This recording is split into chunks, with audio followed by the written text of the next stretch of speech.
mtima wa mbuye wako ukukonda iwe ndiye wakuona wopirira mtima wa mbuye wako ukukonda iwe ndiye wakuona.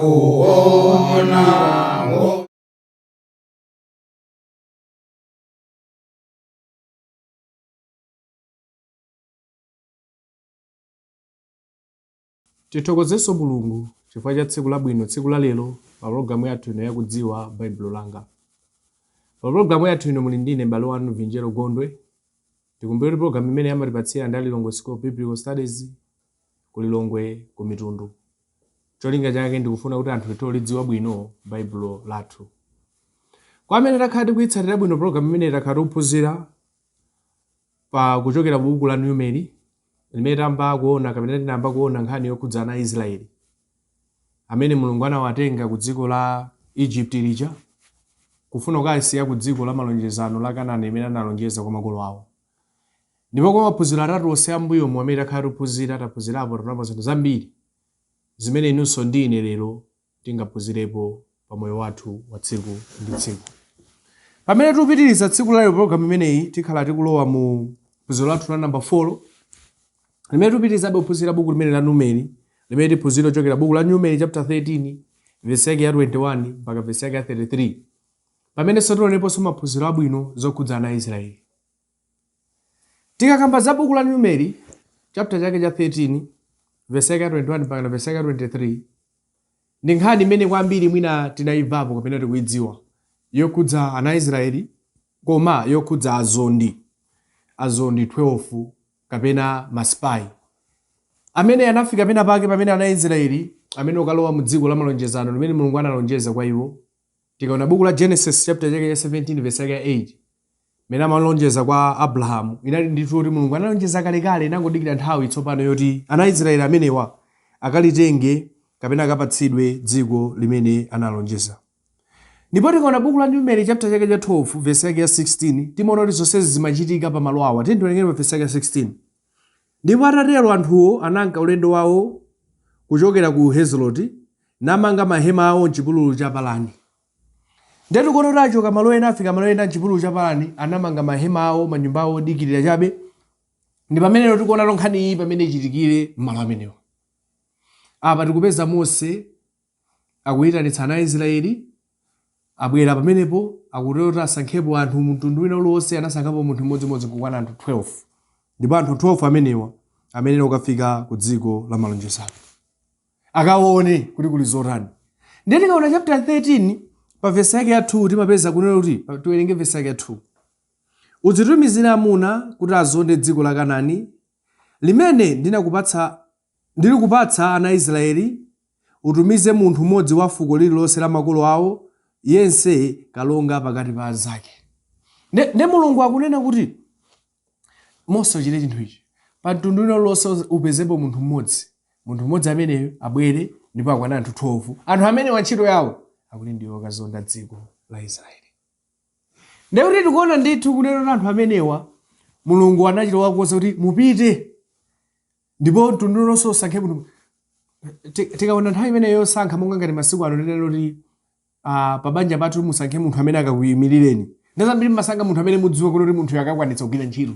Simumasankha munthu amene alokayikitsa.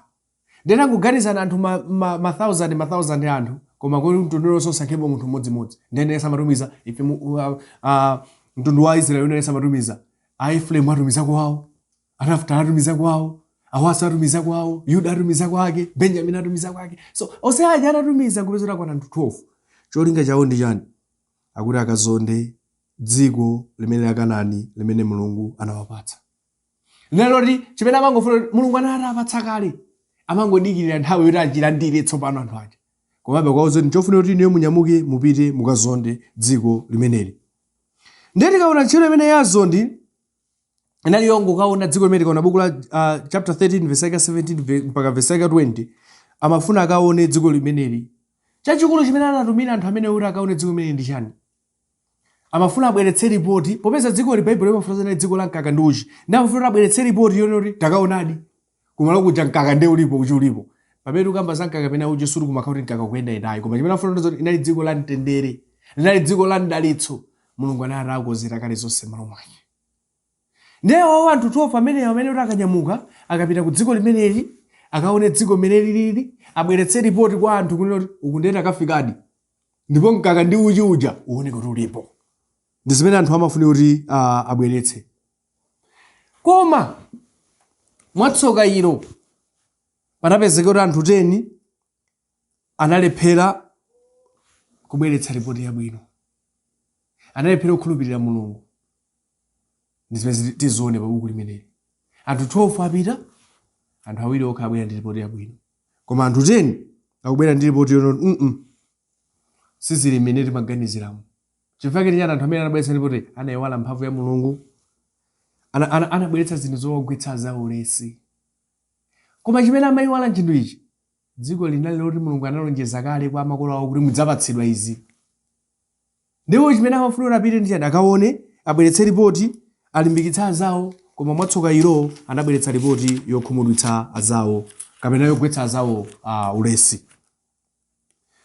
Pamene tikuona kuti nkhani imene ndimene tizione pa nkhani imenepa chinthu chofunikiranso kwambiri tione kuti anthu amene 12 amene anatumizawa ine ndi azondi amafuna kuti akaone ngati dziko lili mkaka ndi uchi, koma kodi kwenikweni amene kuti abweretse akaone chani, amene abweretsa uthenga wa mtundu wanji. Ndizokhudza uthenga amene abweretsa timaziona pa chapter 13 verse ya 21 mpaka verse ya 25. Koma tisanoenge amene tiwerenge verse ya 18 ya chapter chake cha 13 akunena kuti pa verse 18 mukaone dziko umo lilili ndi anthu akukhala m'menemo ngati ali amphamvu kapena ofowoka, ngati achepa kapena ochuluka. Nyala zoti mupite mukaone china chimene mukaone ndi chinthu ichi, kuti dziko limene tikufuna tikatengero muli anthu ochuluka bwanji, muli anthu amphamvu zotani. Tufuna mudzatipatse chithunzithunzi chimenecho. Inde dziko lanatilonjeza koma ndifuna mukapita kumeneko mutibweretsere chithunzithunzi chimene tidziwe. Ndazino koma panga zinthu sakudziwa mwina umathoka lakwitsa kapena umathoka panga mosayenera kuti uyenera kuchitira. Nde Mose akunena kuti tapita mukaone, akuwauza ndithu zimene anena ukaona kuchuluka kwa anthu komanso akaone mphamvu zawo. Ndiye tikaona pa verse ya 19 ndi verse ya 20 timapeza kuti anthu aja akakaona amene obweretsa fundo ndi anabweretsa fundo izi zina zimene zofunikira kwambiri. Pa verse ya 19 akunena kuti ndi umo lilili dzikolo lokhalamo iwo ngati lokoma kapena loyipa, ndi umo lilili mizinda yawo, midziyo akhalamo iwo ngati akhala poyera kapena malinga. Verse ya 20 ndi umo lilili nthaka ngati yopatsa kapena yosuka, ngati pali mitengo kapena palibe. Ndipo limbikani mtima nimubwere nazo zipatso za mdzikolo, koma nyengoyi ndiyo nyengo yoyamba kupsa mphesa. Ndi Mose akawuza kuti ndikuti mukaone. Ndazina munthu umathongo mutuma kuti tapita ukandipangire chakuti mwina usamfotokozere kuti ukachipange bwanji, koma Mose akawuza kuti ndifuna mukapita kumene kukazonda dziko limeneli, tufuna mukazonde zinthu izi: kuchuluka kwa anthu pa verse 18, kuchepa kwawo, mphamvu zawo kuti ndi zotani. Komanso pa verse 19 mpaka 20 akunena kuti sizokhazoyi, ndifuna mukaone mizinda yawo, midzi yawo ndi yotani, anayimanga motani, kuti amakhala poyera, anamanga mipanda kapena zili motani. Tufuna mudzatipatse chithunzithunzi chimenecho ndi chimene tufuna kuti mutibweretsere. Ndiye kuti azonde aja 12 aja ponyamuka kupita amadziwa chimene anena ukaona.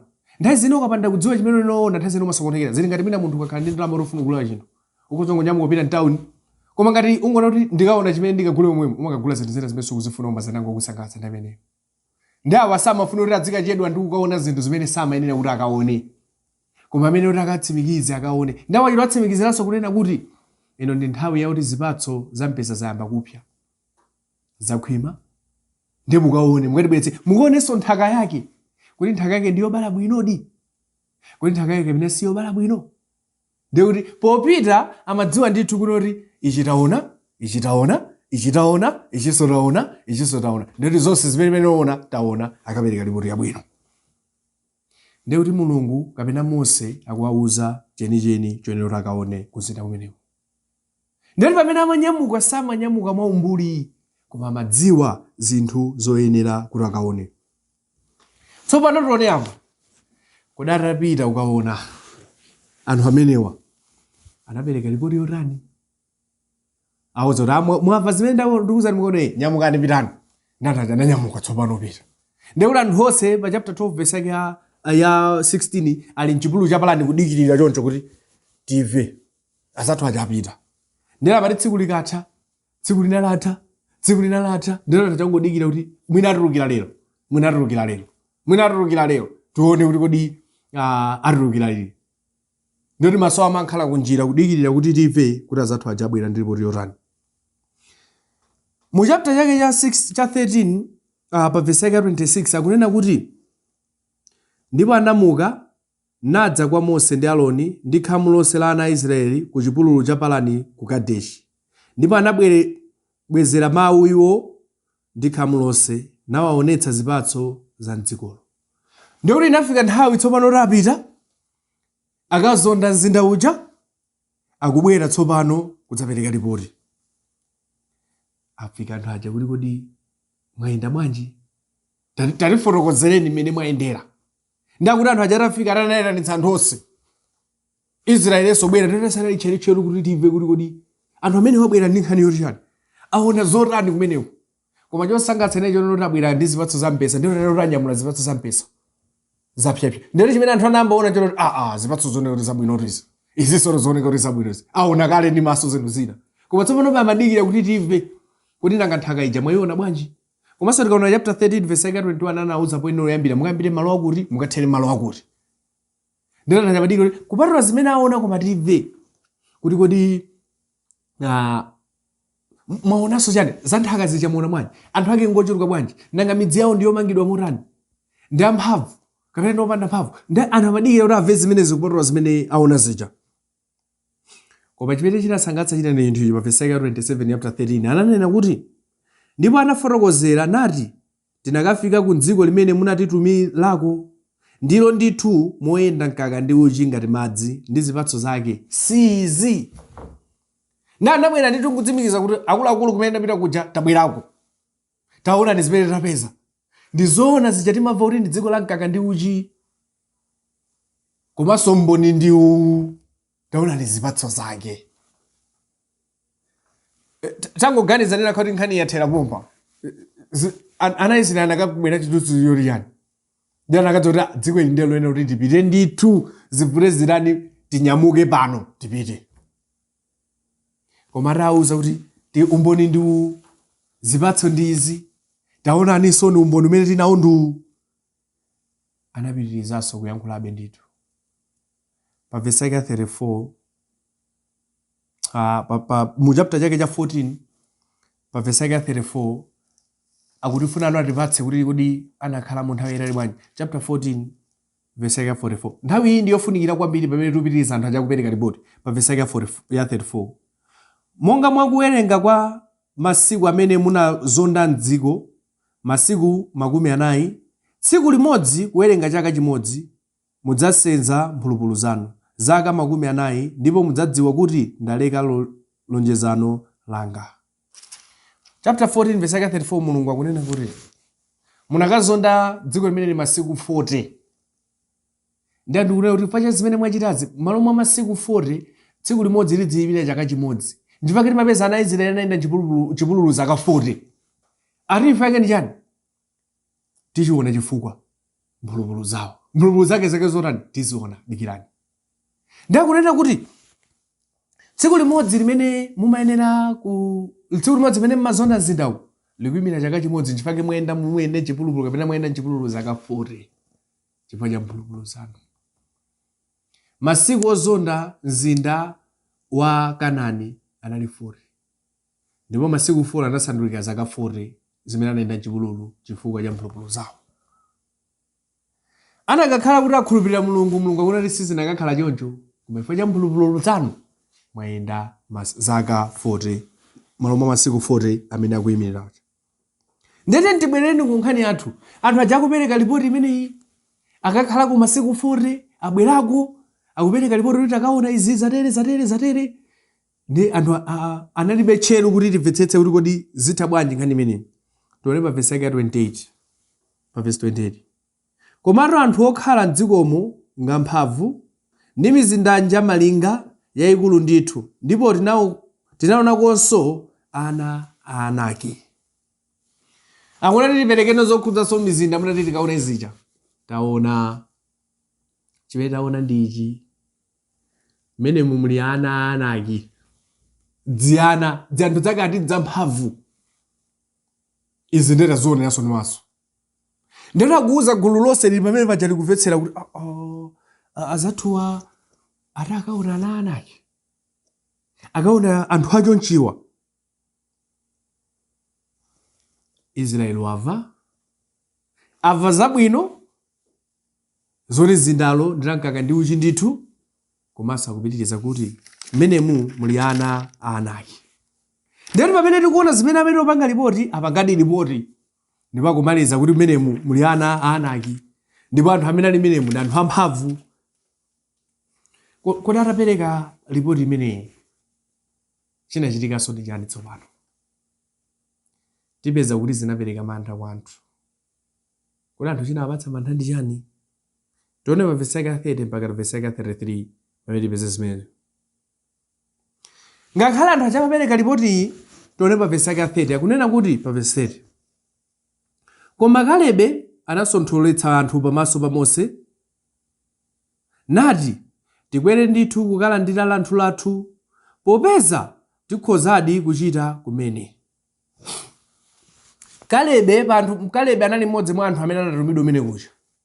Ndi Kalebe kunoti ngakhale izizi zafotokozeredwa koma tisaope akuti tiye ndinyamukeni. Akuti Kalebe anayitanitsa anthu onse kuti tiye ndisaope tiye ndipiteni. Chimene chimamulimbitsa mtima Kalebe ndi chani? Dziko linalo ndi la malonjezano angodikira kuti akalilandire. Mulungu analonjeza kale kuti awapatsa. Ngakhale ena aja akupanga ripoti kunena kuti koma kumene kuli sikuli zinthu zachibwana mizinda yawo ndi yamphamvu kuli ana a Anaki anthu atalatala anthu amphamvu. Sitingakazithe koma Kalebe akuti ayi osakhala ndi mantha osaopa musakhale ndi mantha. Ndeti tione Kalebe atayankhula zimenezi anthu ena aja amene anapita nawo anthu azake aja osengera 12 zimene anayankhula pa vesi yake 31 ananena kuti koma anthu adakwera nayewo anati sitikhoza kuwakwerera anthuwo popeza atiposa mphamvu. Ndakunena kuti Kalebe atayankhula izi kuti tisaope tikatenge dziko lipopeza dziko la malonjezano anthu ena aja kuti zimene anena uyu sizoona sizingatheke sitingakalimbane nawo anthu amenewo ndi anthu amphamvu ndi anthu oti si achibwana. Ndoti onse anapita kukaona zinthu zimodzi onse abwerako onse akupereka ripoti koma popereka ripoti akusemphana. Wina akunena kuti sizingatheke kukamenya nawo nkhondo anthu amene aja si anthu achibwana. Ndeti wina akunena kuti tikamenya nawo nkhondo. Ndeti pali gulu la ana Israeli limene silinapiteko kumeneku ndeti likungomva ndeti anthu aja agawanikana ena kuti timvera uyu ena ndeti kuti timvera uyu. Ndeti amantha akunena kuti zimene anena zawo kuti sitingakamenyeni nkhondo zona akuti mtima akunena kuti tikamenyeni nkhondo ngati mmene anenera Kalebe tikatenga ndithu dzikolo. Ndekuti anthu amene anapita amene anakaona kupereka malipoti koma kupereka osiyana. Ndekuti anthu omvetsera Israeli wangokhala chete kumvetsera kuti ndekuti anthu amenewo anaona zichani kumenewo. Mmene afotokozera uyu kuti anthu zamphamvu ndeti mwina amadziyang'anewo kono ngati kuti anthu zamphamvu ndoti feta chepani.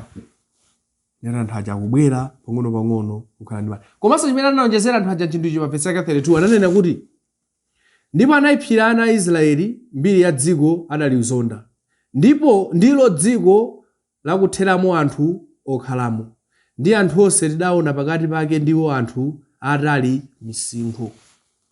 Ndati aja anapitiriza onjeza kuti chimene sitingakawinire nkhondo ndi chinthu ichi anthu atali misinkhu ndi anthu oti si achibwana. Ndi iweyo Kalebe udziletero litipite ndeti ukhoka aja kupitirizabe kutsemphana anthu aja. Koma onsewa chimene akuyiwala ndi chani? Dziko linali Mulungu wapatsa kale linali dziko la malonjezano. amangofuna kuti akalitenge. Mulungu nkhondo imene amenya isiwo inali nkhondo ya Mulungu, koma ena akukayikira. Kalebe akuona ndizoti tikhoza kukamenya nkhondo imene ndikuwina. Pa verse yake 33 anatsiriza kunena kuti ndife ana. Pa verse 33 akunena kuti tinaonakonso Aneferi, ana Anaki, obadwa ndi Aneferi, ndipo tinaoneka m'maso mwawo m'maso mwathu ngati ziwala, zomwezonso tinaoneka m'maso mwawo. Ndi anthu ena achapopiriza kunena chimene sitingakawinirenso nkhondo ndi chinthu ichi, timaoneka ngati chiwala. Ndofuna mungoganiza munthu ndi chiwala. Kodi munthu akamaona chiwala amaona bwanji? Ndi chiwala chikamaona munthu chimamuona bwanji? Ndi anthu azonde amene anapita aja amene akayikira akunena kuti ife tikuoneka ngati chiwala m'maso mwawo. Tangoganiza ndi chiwala ndi munthu kuti zimenyane. Muyembekeze kuti chiwala chikhoza wina. Ndi zimene amafuna wapatsa ituzo ziyazawo amene sanapita aja kuti ukurusikula anthu achibwana ngakhale nzanu yakunena kuti tipite tikamenye nkhondo. Ndi chibwana chabe. Sizingatheke. Chifukwa tikuoneka ngati chiwala pamaso pawo. Ndiye tikuona kuti apereka ripoti, akaona zimene aona, apereka ripoti imeneyo. Tikaona chapter 14, verse 6 mpaka verse 10. Tipeza kuti panali anthu 12 amene anapita kumene kuja. Yoshua komanso Kalebe ndi amene anakhulupirira kuti ayi zikatheka. Ndiye kuti anthu ena 10 azonde ena aja kunoti zimene munena apa pazi zinthu zosatheka. Sizingatheke kukamenya nkhondo ndi anthu amenewo. Ndiye tikuona kuti mugawo limene lili Mose anatumiza anthu pa anthu 12 owayimirira mtundu lonse, anthu 10 akunena kuti sizingatheke kukamenya nkhondo. Tikuoneka ngati chiwala. Koma Mose ndi Kalebe, Yoshua ndi Kalebe, komanso ndi kuphatikiza Mose akunena tiyeni. Ndi dziko lathu kale ili Mulungu anatipatsa. Kodi pa nkhani imene inu ndine tikhoza kuphunzirapo chani? Pali maphunziro ambiri amene inunso ndine tingaphunzirepo pa nkhani imene ya ana Israeli pamene anatumiza anthu amene wa 12 kuti akazonde dziko limeneli la mkaka la Kanaani. Phunziro loyamba limene tingaphunzirepo ndine zikhoza kutheka munthu kukhulupirira koma osakhulupirira. Munthu kumati mufuna kutanthauza tiyani? Anthu 10 aja anatumidwa aja anakhulupirira Mulungu ndithu kuti akaone dziko lija fa Mulungu wapatsa, koma atakaona sanakhulupirire Mulungu kuti Mulungu akhoza wamenyera nkhondo kutenga dziko. Anthu awiri okha amene anakhulupirira kukhulupirirani. Munthu ukhoza kumudziwa kuti Mulungu alipo koma osakhulupirira kuti Mulungu akhoza kuthandiza. Pala anthu ambiri masiku ano amene amakhulupirira kuti Mulungu alipo, Mulungu alipo, Mulungu andimenyera nkhondo, Mulungu andithandiza, koma bwanji akakumana ndi vuto imene amamuyiwaliranso mwina Mulungu. Ndi Israeli anthu amene watena anatumizawo anali okhulupirira koma osakhulupirira. Kodi inu ndinokhulupirira? Mumakhulupirira di Mulungu? Ndipo ndinokhulupirira di Mulungu? Anthu 10 amenewa anaonetsa ngati okhulupirira Mulungu koma osakhulupirira. Anakayikira mphamvu ya Mulungu, anayiwala kuti Mulungu analonjeza. Nthawi zina masiku ana Khristu amati akapeza vuto amatoyiwala kuti mikufunika kwa mpingo njani, kufunika kwa chipembedzo ndi chani. Amazitaya zimene zija chifukwa cha vuto, chifukwa ayiwala Mulungu. Phunziro loyamba limene tingaphunzirepo ndi limenelo. Phunziro lachiwiri limene tingaphunzirepo ndili pala anthu ambiri masiku ano akumadziona ngati chiwala. Pala anthu ambiri masiku ano akumadziona ngati chiwala. Tufuna kunena kuti chani? Pala anthu ambiri masiku ano amene ikafika ntchito yoti agwire ntchito ya Mulungu akumadziderera, amaona ngati sangakwanitse. Amaona ngati ndi anthu ena amene angakwanitse koma iwo ayi. Mumpingo muli anthu ambiri amene akudziona ngati chiwala, akudziona ine sindingakwanitse zimenezo. Mapanga ndakuti zimenezo, ife tingazithe ngati iye tachepa nazo. Ana Israeli, anthu 10 amene anawatuma, anadziona ngati ziwala. Anazidelera. Anayiwala kuti ntchito imene agwirira ndi Mulungu. Anayiwala kuti ntchito imene agwirira Mulungu. Enanso timakumbukira bwino Mose amene pachiyambi anamuwuza kuti akatsogolera ana Israeli, ananena kuti chani, sindimatha kuyankhula kuti zinthu zambiri, ndakali mwana ine zinthu choncho. Koma Mulungu anamuwuza kuti gwira ndithu. Tikamapitiriza timaona Mose anakhala mtsogoleri wabwino. Alipo akhristu ambiri amene tikudziona ngati chiwala, amene sitinayenda kufuna kugwira ntchito ya Mulungu, tikudzikayikira tiona ngati ndi azathu ena amene angagwira osati ife. Phunziro lachitatu, ambiri timayiwala kuti kuli Mulungu amene angatithandize. Kodi inu munayiwalapo zoti Mulungu alipo? Pali anthu ambiri amene amayiwala zoti Mulungu alipo chifukwa cha zinthu zimene akumana nazo. Ana Israeli anayiwala anthu 10 aja anatumizaje, anthu awiri okha anakumbukira kuti Mulungu alipo, izi za Mulungu izi. Pali anthu ambiri amene timayiwala mphamvu ya Mulungu. Mulungu alipo, tiyeni tikhulupirire Mulungu, Mulungu adzatithandizira. Tiyeni tisayiwale tisayiwale kuti Mulungu alipo, tisayiwale mphamvu ya Mulungu kuti akhoza kutithandizira. Israeli anayiwala, anthu lero akuyiwala. Phunziro lachifolo limene ndingaphunzirepo ndili, pakati pathu nthawi zina padzabwera anthu aulesi, ogwetsa ulesi anzawo kugwira ntchito ya Mulungu. Ndikupera mina mipingo imene mmachokera munaonapo anthu achoncho. Munthu akafuna kuchita ntchito ya Mulungu amagwetsa ulesi. Zimenezo izisiyeni, zimenezo.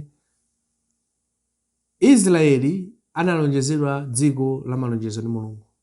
Chimene amangofunika njani? Akhulupirire Mulungu, akagwire ntchito ya Mulungu, dziko la malonjezo awapatsa. Koma anthu ena achanena kuti sizingatheke, sitingawine, palibe limene ngachite, mizinda yawo si yapano.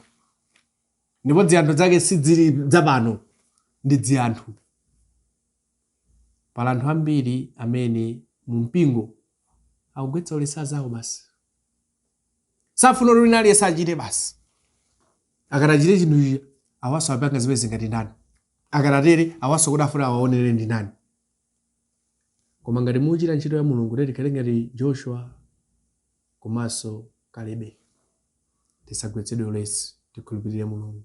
Chifukwa ntchitoyo ndi ya Mulungu. Phunziro lomaliza limene ndingaphunzirepo ndili, tikhoza kukhala ngati Joshua kapena Kalebe polimbikitsa azathu kuti asafowoke pa ntchito ya Mulungu. Kodi ndinu Joshua, ndinu Kalebe, kapena ndinu azondenda 10 aja? Tiyeni tikhale ngati Joshua ngati Kalebe olimbikitsa azathu amene achita ntchito yabwino ya Mulungu. Pala anthu ambiri amene amachita sanje mu mpingo akaona zawo achita zinthu zabwino za Mulungu, amafunana akakhale iwo basi, akamapanga munthu wina osamva bwino. Tiyeni tikhale olimbikitsa azathu amene akugwira ntchito ya Mulungu.